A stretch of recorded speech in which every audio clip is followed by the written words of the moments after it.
Welcome to Mindset Matters, the official podcast of Oregon Realtors. In this podcast, we dive deep into the secrets of top-performing agents, market trends, strategies, tips, and tricks that will transform and elevate your real estate career to new heights. Follow or subscribe today, and stay tuned for a podcast that's not just about real estate. It's about mastering the mindset for success. All right. Good morning. I'm Jenny Pakula, CEO for the Oregon Realtors. Welcome to our second episode of Mindset Matters podcast series. Today, we are fortunate to have past 2022 Oregon Realtors past president Jeff Wiren as our guest today. Jeff has had his real estate license since August 2004, so he's been in the biz almost 20 years. He knows a thing or two. Well, just ask him. He is the president and managing principal broker with Premier Property Group, LLC. Jeff is a wealth of information. He is kind. He is generous with his wisdom. Anything you need in this business, Jeff is such a great resource. Tips, tricks, how to do something, Jeff's done it. He's got a great answer for everything.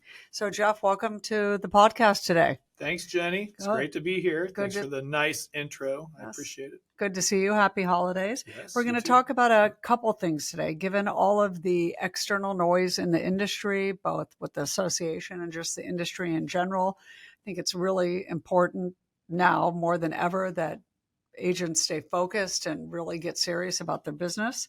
Mm-hmm. So what are you seeing? You've been doing this a long time. What are the top 3 reasons why agents leave the business? And you can take in whatever order you think is the most important, the least important, and elaborate. Great. Yeah, I think when we have a change in the market like we've experienced this last 18 months, it takes me back to when the market shifted in 2008, 2009. And by the way, the market was much worse then. I mean, agents who are struggling, and I know it's been a tough year for a lot of people, but agents who are struggling now probably can't fathom a market in which there was 19 months of inventory on the market, where you would need to almost take a 24-month listing because you knew it was going to take longer than 12 months to sell somebody's house. And if you didn't know how to do short sales, you weren't going to make it, quite frankly. So as bad as the market seems now, it has been worse. And I think that anytime the market shifts, it creates the opportunity for us to focus back on basics. You hear that a lot if you go to real estate seminars, back to the basics.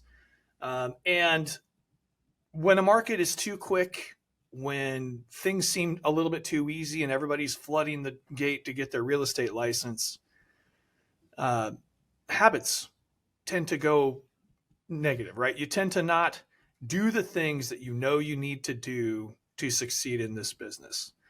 And so first and foremost, I think the number one reason why agents leave this business is because they don't prospect. And jokingly, I always say, I talk to a lot of agents who will say, well, I don't want to call the people that I do know because I don't want to be that salesperson. Like, I don't want to make everybody feel weird that I am calling and asking them to help me out. And then they also don't like cold calling, right? They don't want to call and talk to the people that they don't know. And so I summarize that and say, well, if you don't want to talk to the people that you do know, and you don't want to talk to the people that you don't know, who do you plan to sell real estate to, right? So, I mean, that's definitely an oversimplification, but I think prospecting is the name of the game. And so what does that mean? Talk about prospecting a little bit. When you coach your agents, you got a prospect. What does that mean? Calling past clients for 2 hours a day, reaching out to potential new clients in neighborhoods they're farming. What is prospecting in your mind? When you talk to your agents about that, what is it? Great question. I mean, at my company and my business personally, I do business by referral. So, and we teach that. And so prospecting means engaging with your sphere of influence and, asking for that business, finding out who in your sphere of influence is likely going to do a real estate transaction in the next 12 to 24 months, making sure that you're in regular contact with those people, really evaluating your database to understand who are your top referral partners, right? Who's the client in your database that when they see their neighbor putting fresh bark dust in their front yard, they think, wow, that might be somebody who's going to sell, and I'm going to go hand them Jeff's business card and tell them that they have to use Jeff. You all have people like that in your database, and you need to know who they are. You have raving fans, and you need to know who they are. So when I teach prospecting, that's really the focus, is on sphere of influence. But I want to break it down a little bit and say prospecting can be dumped into two buckets, in my opinion: active prospecting and passive prospecting. Active prospecting is a phone call, a face-to-face interaction, a handwritten personal note, something that is personal, a personal touch from you that's deeply meaningful and direct to another person, right? If I write you a personal note and send it to you in the mail, you are going to open it and you are going to read it, right? If I call you, even if I'm leaving you a voicemail, it's a direct connection between you and I, okay? And if I'm showing up at your house with a small little item of value or a holiday greeting, something, or whatever, a pie or a wreath or a whatever, there's a direct connection between us. That is active prospecting. Passive prospecting is all the other stuff: your Facebook posts, your tweets, your Instagram posts, your mass emails that you send out. And I think a lot of times agents make the mistake of coming in, doing the passive prospecting stuff that's easy. And they feel like their business is doing really well, even if they aren't having any transactions, because they posted this article on Facebook and they got 20 likes or 50 or 200 likes or whatever, right?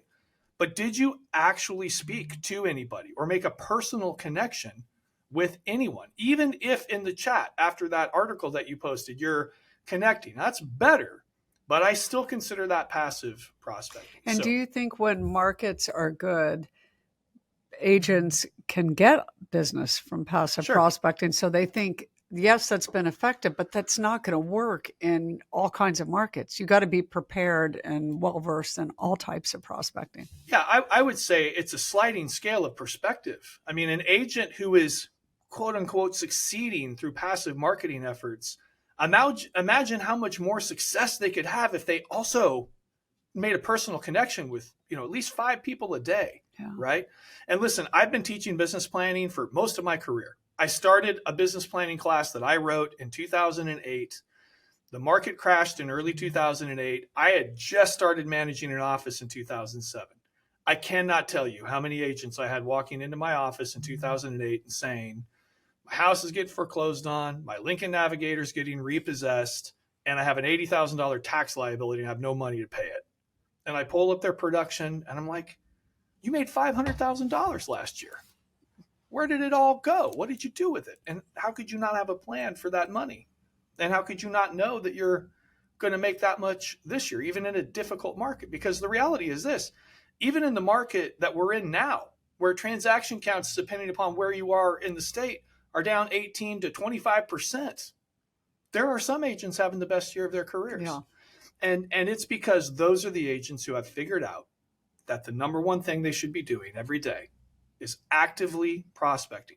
And again, I've been doing this for long enough to know you can run your numbers and you can shake it all up and say, well, how many leads do I need to get a referral? How many referrals do I need to get a closing? How many closings do I want to have this year? And then how many contacts do I need to get a lead, right? So you can kind of do that math if you really understand your business. And I would encourage you to. But I'm going to tell you it's going to range somewhere between 4.5 and 5.5 active contacts a day, right? So if you just made a dedicated effort to actively communicating with 5 people a day, you're going to have an incredible business. So when you say it doesn't matter whether those 5 people are in their sphere or just 5 people they meet down the aisle at the grocery store. I mean, I think there has to be some applied science to it. You have to make a committed and consistent effort to how you want to run your business. If you're doing business by referral, that doesn't mean you're not talking to the person at the grocery store. Oh, you weren't referred to me, I can't work with you. Right. Of course not, right? Yeah. But what I find a lot of times, especially with new agents, is they use online lead aggregators, right? And if that's your business model, super terrific. But if you don't have a lead flow aside from that, if you're writing a $1,000 to $10,000 a month check, hoping to get some business from that, you are going to go broke. Yeah. That's not a business plan, right? So if you have if you're getting online leads and you have a plan for how you're going to follow up with those, great. If you're doing open houses and you meet new clients, great. If you're, going to the grocery store and you wear your realtor pin and you meet somebody in line at the checkout stand, great. But you have to have a plan for actively speaking with 5 people every day. And so what sort of accountability do you expect from your agents on prospecting? I realize they're independent contractors and you give them the tools and they've got to do the work, but do you have accountability? I realize they need to be accountable to themselves, but what do you expect? Yeah, for our agents, my expectation is that they will participate in the opportunities that we offer at our brokerage. So I'm going to lay it out in 2 ways. We offer the opportunities at our brokerage, and we have a very large brokerage, as you know. So I have agents who sell 5 homes a year, and they're fine with that. It's a pre-retirement gig for them. They don't want to do very much more business. They want to spend time traveling and with their grandkids, and they can sell 5 deals a year to supplement whatever pension they've got or whatever, and it's great for them. Yeah. And I have agents who have teams that sell 150 million a year. I have everybody in the middle of that spectrum. So for me to say, well, my expectation of my agents is that they all do this, it's a very big swath of productivity and need for each agent. But I will tell you that my son-in-law works directly with me on my team. He and I are a team, and we work together to still sell real estate despite my leadership at the company. And my expectations of him are exactly what I'm telling you. We're going to call 5 people a day. You're going to do pop buys and drop little gifts off at people. We're going to write personal notes. We use the Buffini system for client care and that CRM. Which is what? So Buffini is a coaching company, a national coaching company. There's lots of them. Tom Ferry has a coaching company. There's tons of great coaching companies. Rick Gray is a more local guy who's got a good coaching system. But most of them have some kind of a CRM and a coaching mechanism where there's some accountability built into that. And so I would say if you're an agent and you are on a team, you're going to have some built-in accountability from that. And that's great. You may or may not like that, by the way. Yeah. But if you're an individual agent, there's got to be another individual agent out there who could benefit from that accountability with you and who you could benefit from that accountability with them. But if I'm bottom lining it for the sake of trying to get as many people to actually take action as possible, 5 calls a day, people. 5 active prospecting events every day. If you come into your office and if you will make an hour or 2-hour commitment to prospecting, you will have business. So did those 5 calls, what if you had to leave messages for 3 out of the 5 doesn't count? It's okay. No, it counts. That's that all counts? right. Yeah, you'd love to be able to talk to everybody, but you're not going to. Right. Right? It's just not possible. And so here's the other thing that I would say, because I think the biggest reason why agents don't make phone calls, right? Why they don't want to talk to the people that they do know and that they're afraid of the rejection of a cold call is agents who aren't comfortable calling their brother or their neighbor and saying, hey, I'm a realtor and I'd love to work with you, right? It's because the typical dialogue is, hey, Jenny, it's Jeff. How you doing? How are the kids? How are the family? Blah, blah, blah, blah, blah. You have a bunch of small talk for 5 minutes. And you as an agent feel like you've got this real estate hammer behind your back and you're waiting to smack them on the top of the head with it and ask them for business. And it feels very disingenuous, right? And so, that's the problem, right? Agents are like, gosh, I just feel like I'm using people. So why don't you flip the script? Why don't you start the phone call by saying, hey, Jenny, it's Jeff. I'm just letting you know this is a business call. I want to talk to you about my business. Do you have 2 minutes to talk to me today? Start with that. And Jenny's going to say, yeah, that's great, Jeff. I'd love to talk to you. Awesome. Well, let me tell you what I wanted to tell you. Or Jenny's going to say, Jeff, I don't really have time right now, but I'd love to talk to you later. Okay, I'll call you back another time.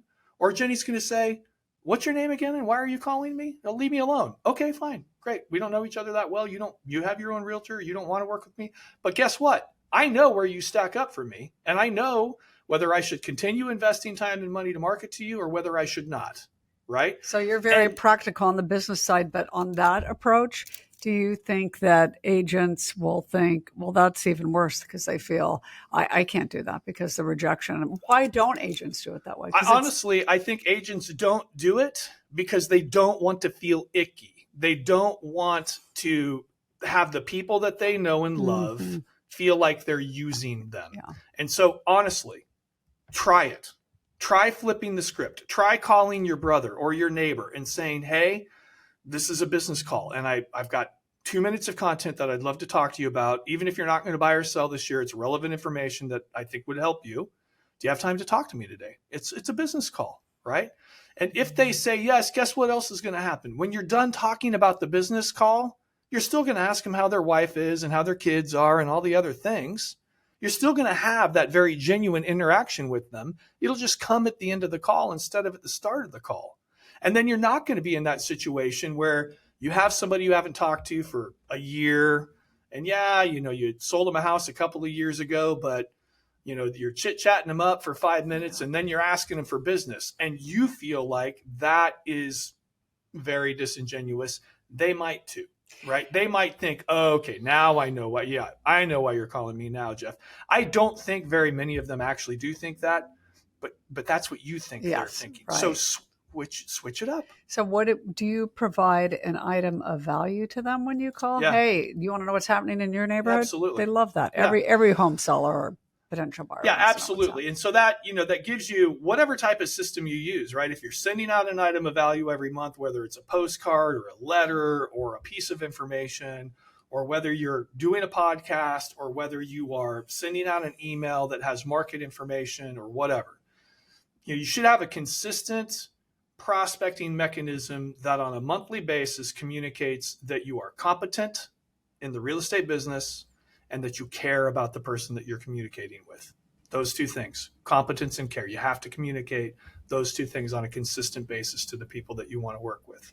So back to, if you spend an hour a day actively prospecting, making the calls, stopping by somebody's house with a small gift or an item of value, doing a handwritten personal note. If it takes you 2 hours a day, great. If it takes you an hour a day, awesome. Okay, but here's the thing. We've all gotten accustomed to working from home, to getting up whenever we want to get up, to sitting at our dining room table in our pajamas. And I'm going to say it. If you are sitting at your dining room table at your pajamas while you're making your prospecting phone calls, you sound like it. Okay? Get up, put on a suit, put on a professional business outfit, go to your office and use the conference room. Use the flexible space, rent an office from your company, whatever. But go and be a professional, and it'll make a difference. Absolutely.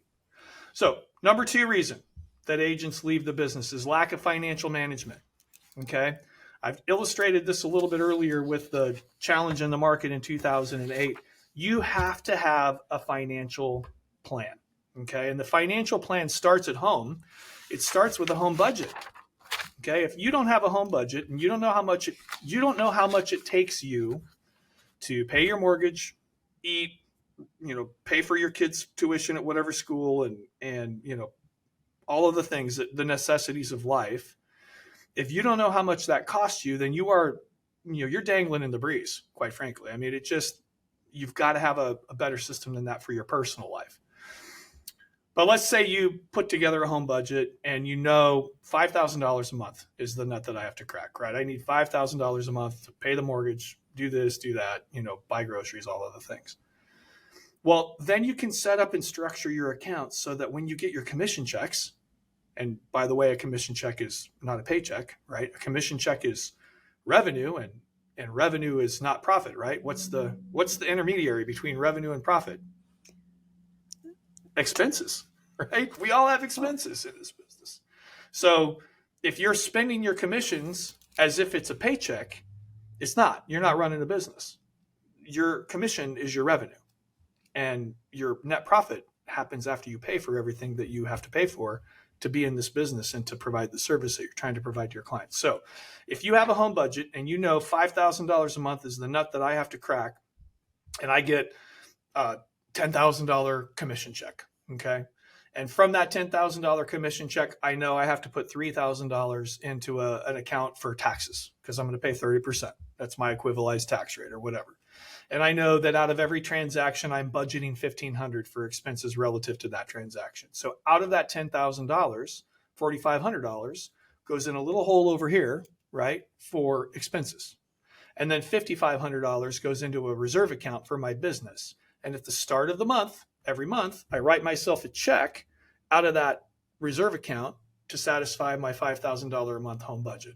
Now, let's say I have a month where I stack 2 transactions into that month, and they're both $10,000 commissions. Okay, so $10,000, now I've got after expenses, I've got $11,000 that's going into that business reserve account.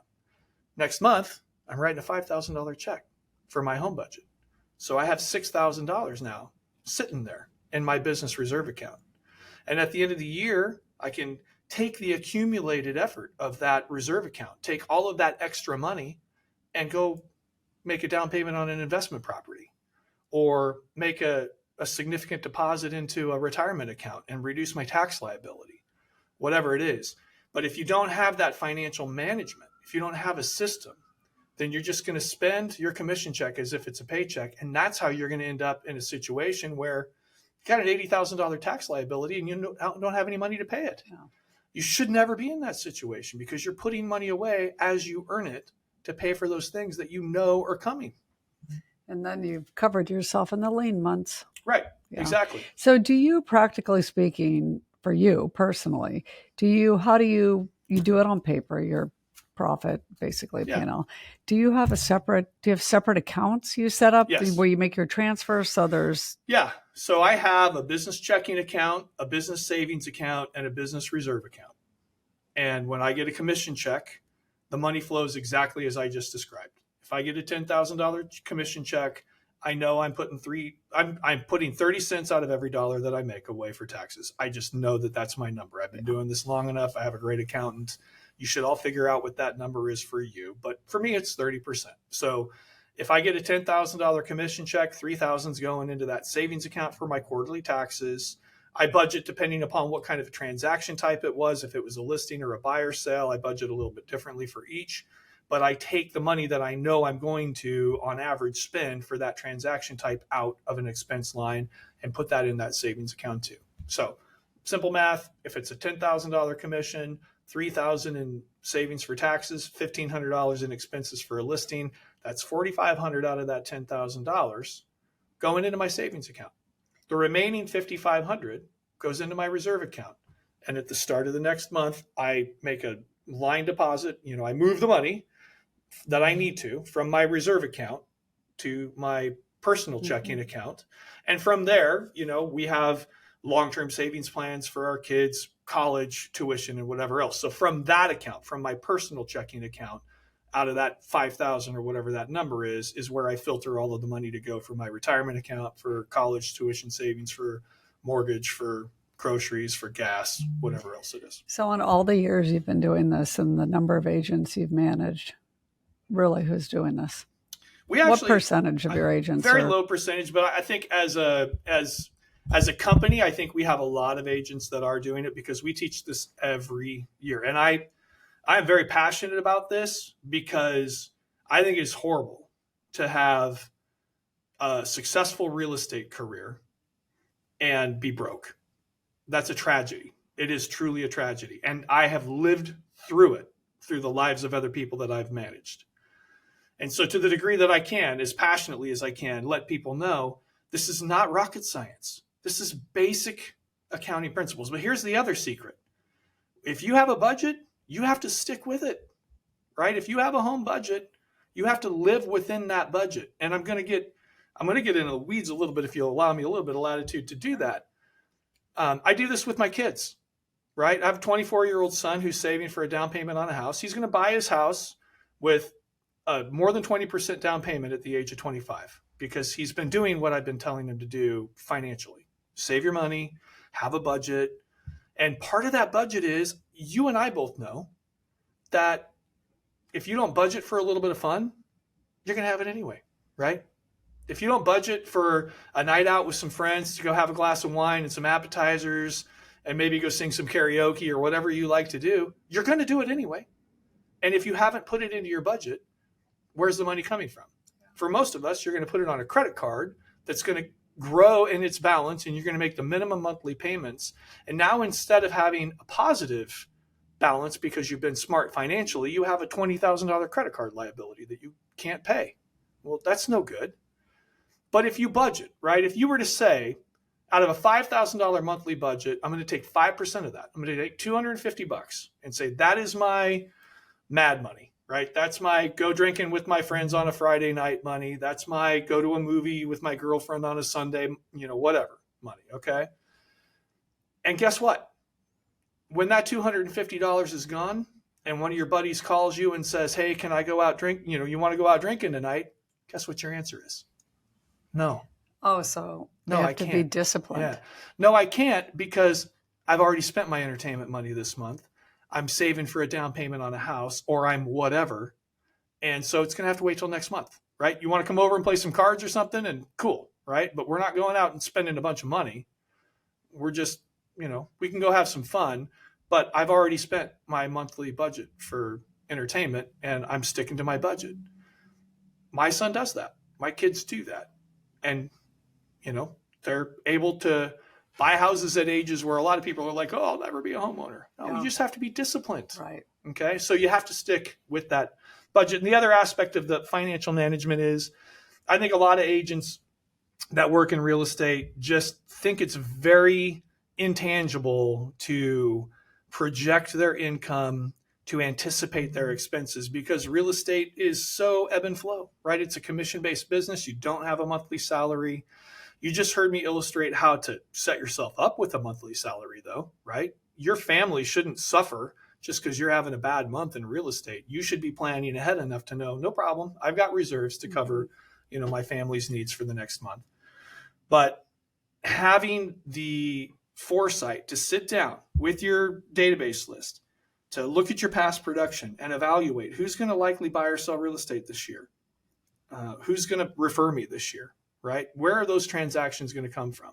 If you have 300 people in your database and you sit down for 3 hours on a Saturday morning and you go through every name and you evaluate how long have they lived in their home, how many kids do they have, what's their life dynamic? Okay, their youngest kid just graduated from college and is going to live in Arizona now and not move back to Oregon. So they're, two people rolling around in a 3,000 square foot house and they've been in it for 15 years.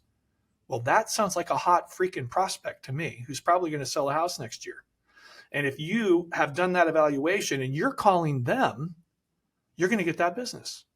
Because the alternative is they're going to call you and say, hey, Jeff, can you take me off your mailing list because we moved to Idaho this year? And you're going to be like, oh, I would have loved to have had your listing had I known. You did know. You should have known.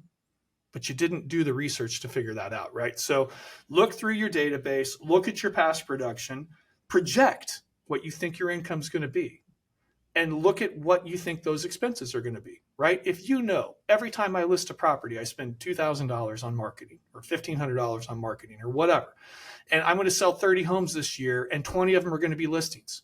Well, 20 homes times $2,000 is 40 grand, Jenny, right? You can figure that out and you can plan for that. So having that budget set there is really important. And don't do what a lot of agents do and just assume, well, it's too intangible. Nobody can really project their income and nobody can really figure out what their expenses are going to be. That's not true.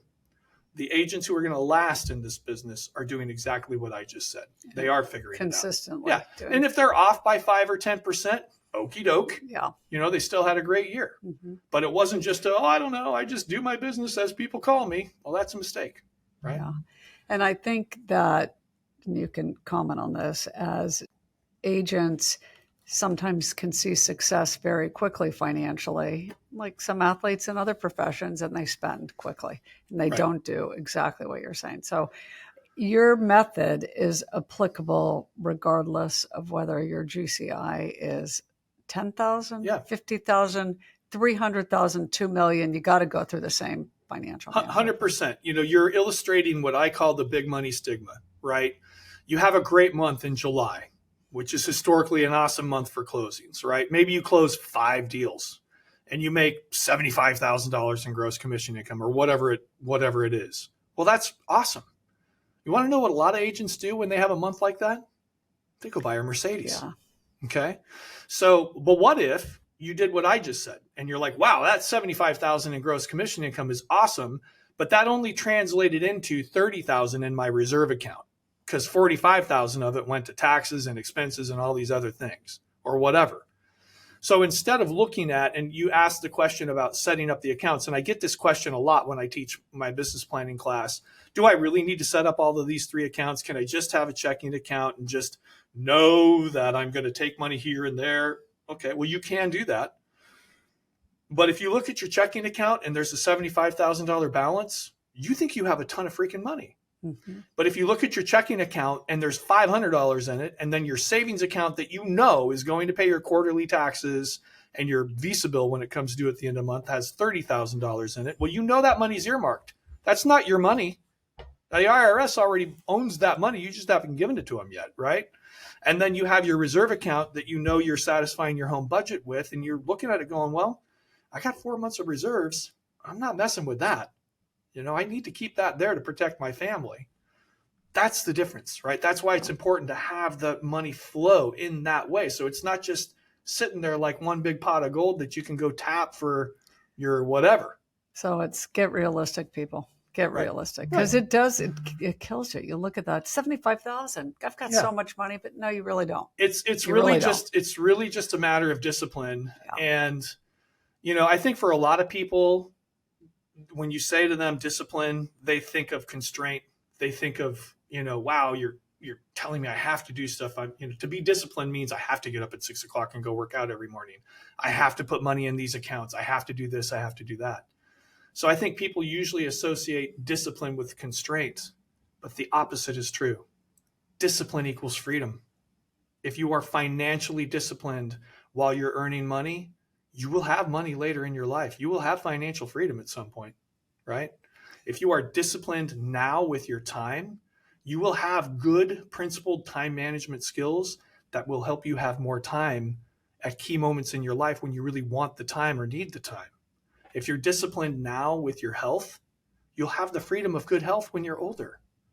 Discipline equals freedom, not constraint. It's the opposite of what most people think. Sheesh, you listen to Jeff and you think he knows what he's talking about. Well done. So let's talk about burnout, because that's only 2 reasons. So can I go back before you go to the third reason? I want to ask you, go back to lack of prospecting, follow up on one thing. You talked a lot about you work your sphere. Yeah. So you have a big sphere you've been doing a while. What about your agents, newcomers to the business? Like, they may have a bigger sphere than they realize, but let's say they don't. How do you coach them to prospect? What should they do? Open houses, right? Open houses and inventory touring. Thank you for asking that question, because I'm going to take that a little bit off on a tangent. But agents, if you are a new agent and you're new to the area, if you've lived here for 5 years or longer, you have a bigger sphere than you think, first of all. So, who do you see when you go to the gym, right? Who do you go to church with?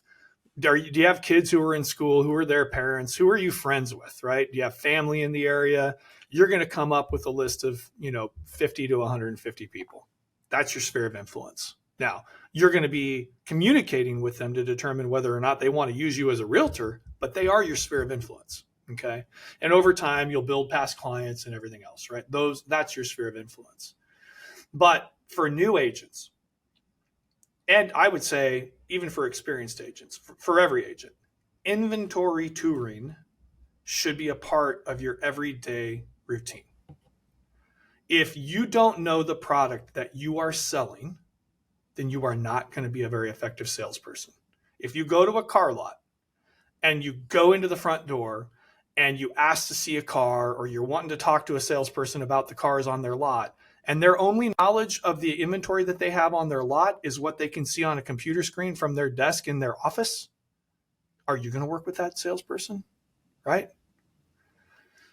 And that's no different than we are. You have to know the inventory. You have to know what it looks like. You have to know what it smells like. You have to know what it feels like. Right? So if you every day spend 2 hours touring inventory, you're going to be a phenomenal realtor. And here's the reality. What we're illustrating today is, let's say on the long side of it, 2 hours a day of prospecting. Get up, get to your office by 8:30 or 9. There is no place quieter at 8:30 in the morning than a real estate office, except maybe a church, right? So get up, get into your office, take your 2 hours of prospecting time, go have lunch, whatever, and then go tour inventory 2 hours a day. Right. And the question that I get from agents is, well, is it fair to, ask a seller to leave the house to tour it, even if I don't have a buyer? Yeah.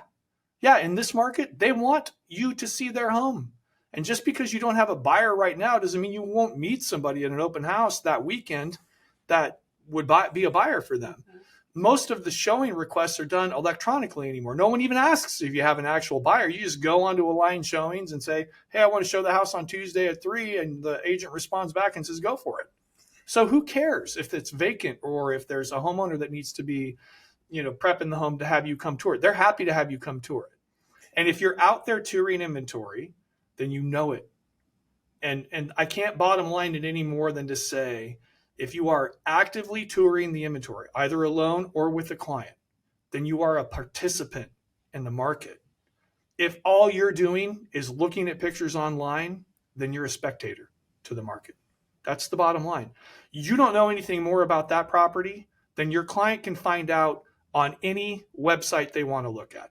If all you're doing is looking at RMLS Web and looking at the virtual tour, guess what? You know exactly as much about that property as the buyer does. Why do they need you? It sounds like you're really preparing your agents to use buyer broker agreements and articulate their value. Absolutely. Everything you're saying is so relevant right now. Absolutely. More so than ever. Well, not just for buyers, Jenny. I mean, think about it this way. So my son-in-law is the one who does this for me. You know that I run a big company. Mm-hmm. I don't personally have time for our clients to be out touring inventory every day. But my son-in-law does. And I'm dog on a bone about that with him. Every day you're going to tour inventory. And we're very intentional about that. So we have 5 listings teed up for January, February of 2024 already. For the last month and a half to 2 months, I've been telling my son-in-law, tour properties around those listings that we have teed up coming in Q1 of 2024.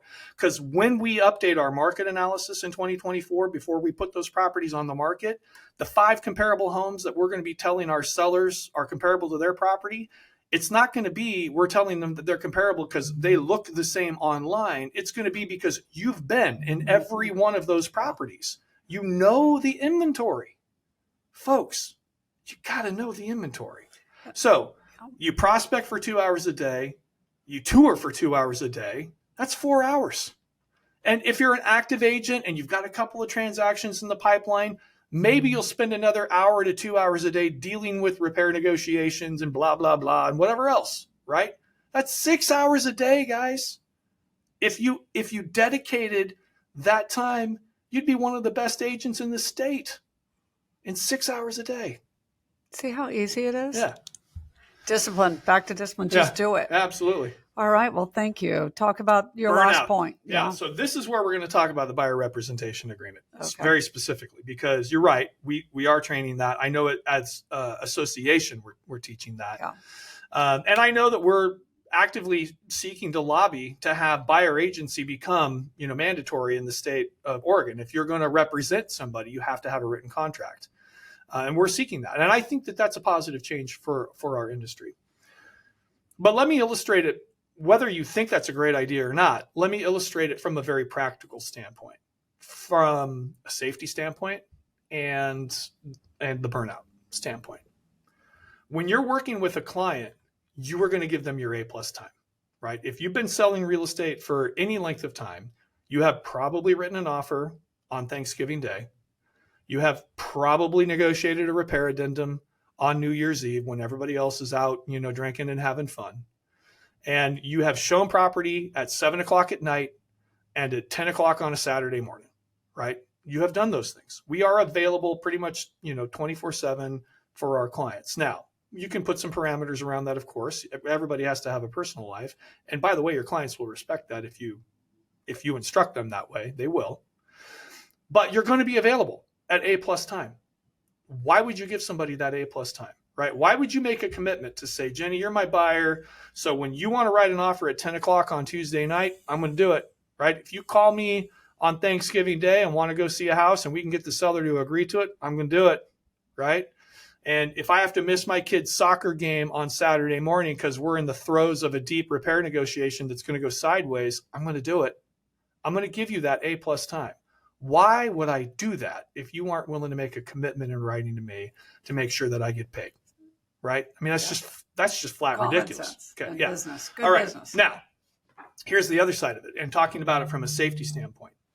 I'm sure that there's somebody who's going to hear this podcast who has gotten a phone call in the late afternoon from somebody they don't know who says, I want you to show me this house at 7 o'clock tonight. And that agent has said, Okay, well, let me coordinate with the listing agent and I'll get back to you. They coordinate it and they go show a house. They show somebody they've never met and have no idea who they are, a vacant property in the middle of nowhere in the dark. It happens all the time. Does that at all sound safe to you? Nope. That sounds ridiculous. Bad habits are hard to break. If you were that agent and I called your family and I said, guess what I'm going to tell you about your mom? Your mom's going to go meet a stranger at a house she's never been to at 7:00 tonight to show it to him. And it's a vacant house in the middle of nowhere. Your husband and your family would call me back and say, you're crazy. My mom's not that stupid. She's not going to do that. But we do it all the time. Yeah. Okay. So here's my advocacy for a buyer broker agreement and a buyer consultation and how to avoid that burnout, right? First of all, it's unsafe. Second of all, you don't even know if those people can afford that house. You don't know if they're actual buyers or not, right? So you're taking your evening away from your family for somebody who you don't even know if they're going to buy or if they can afford it. Why would you do that, right? If you stop and say, hey, you know what? I'd love to meet you at that house, but there's a couple of things we have to do first. We have to spend a little bit of time together. I have to review agency law with you so you understand how I'm going to be representing you in the transaction. I'm going to go through the Oregon Real Property Buyer Advisory, and we're going to talk about all the things that as a buyer you really need to know about purchasing property in Oregon. And I'm going to review a buyer representation agreement with you. Now, you may not be comfortable signing that buyer representation agreement today, and here's the deal.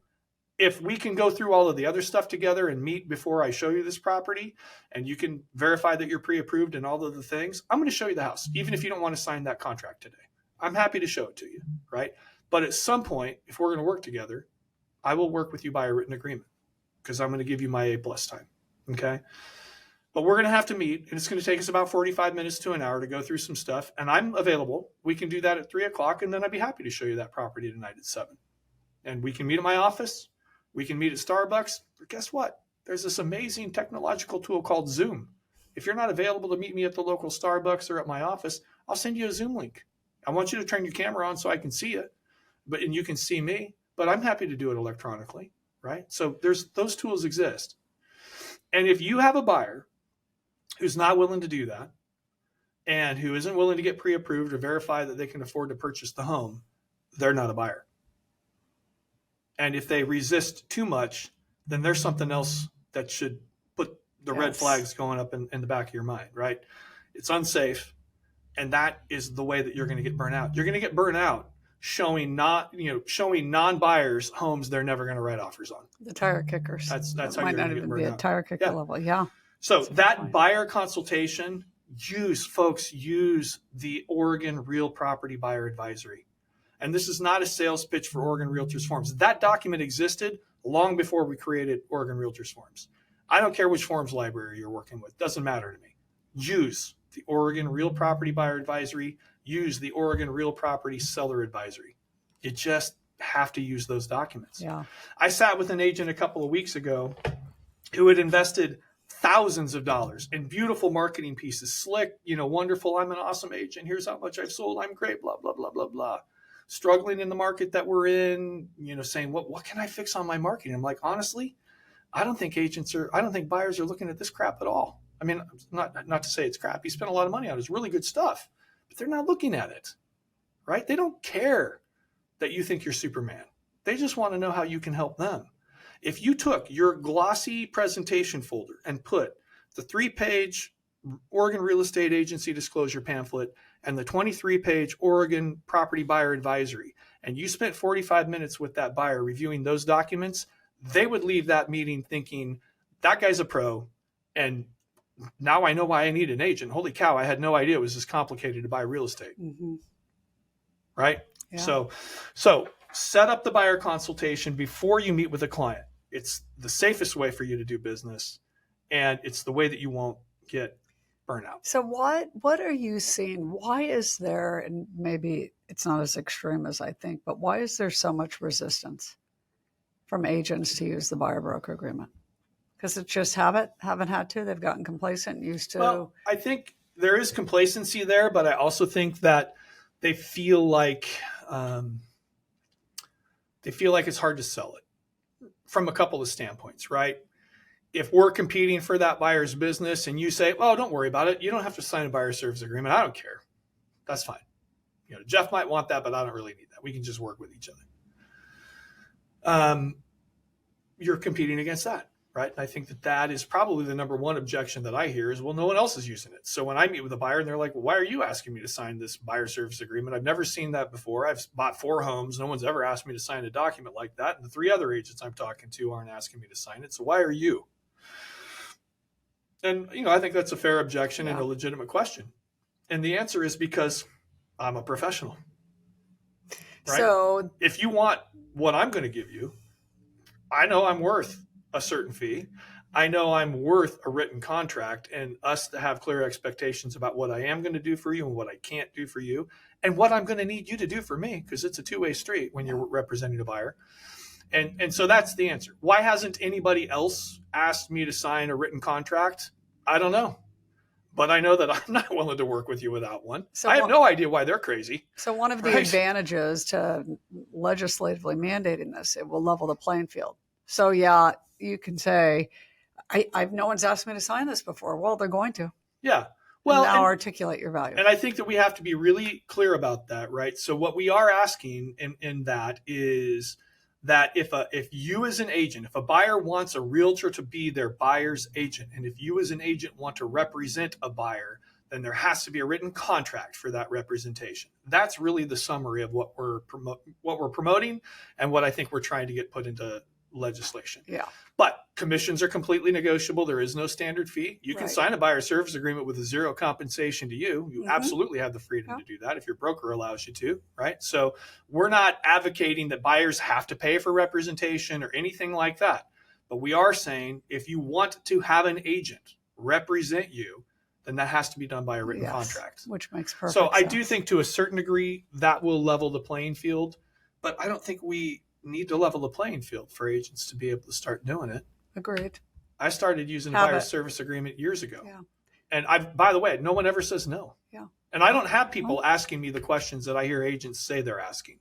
So either, I'm just a really good salesman, or maybe those agents haven't tried and they think that's what they're going to hear. Yeah.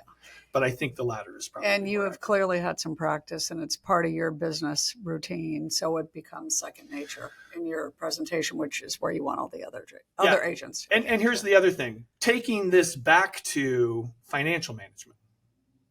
If you have a budget and you know you can satisfy your budget, if you know you're not going to starve, right?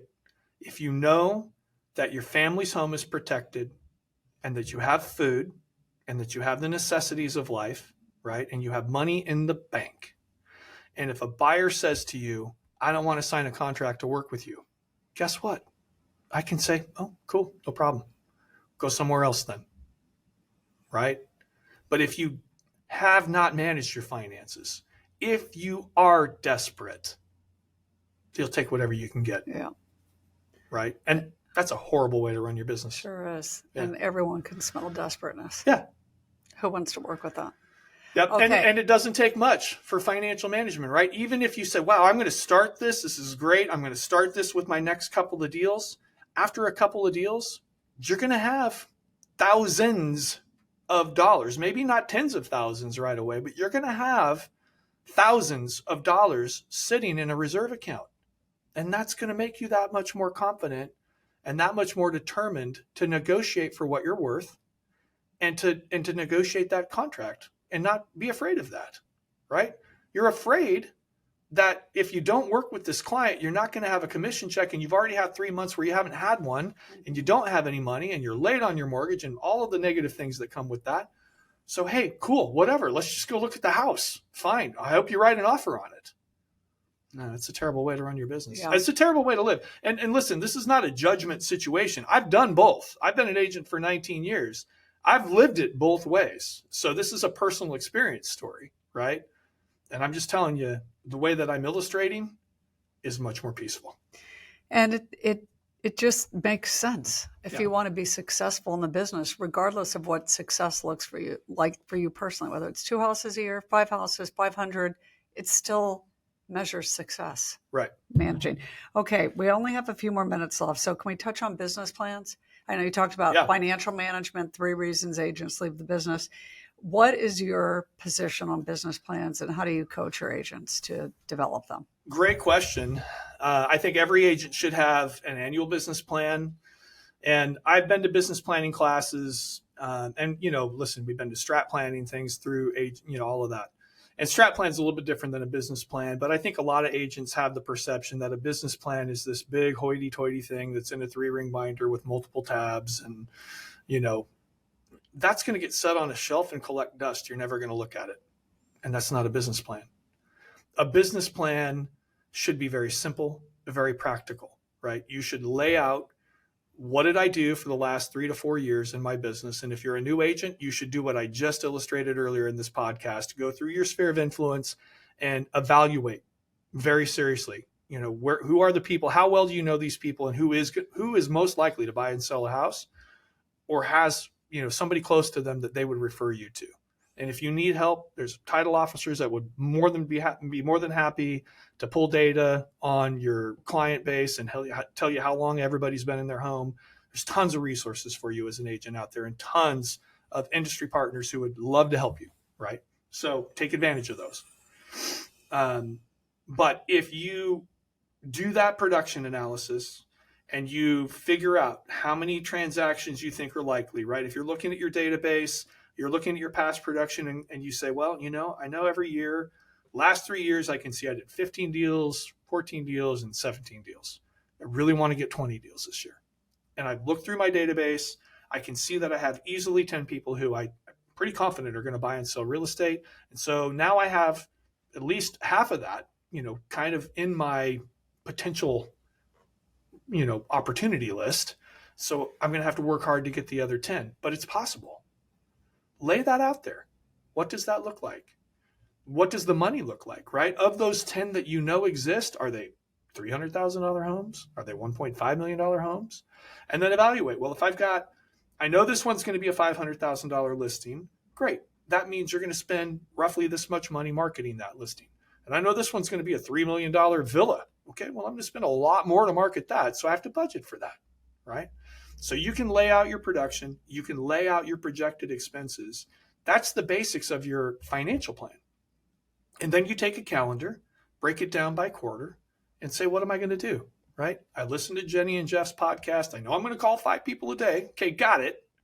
And do it. 5 people a day, right? That's the magic. So got that. What else am I going to do, right? I'm going to do open houses on this weekend and this weekend. I'm going to, circle prospect around my listings in this way when I get a listing, right? So, a lot of agents, their plan when they get a listing is to sell the listing. Well, that's one transaction.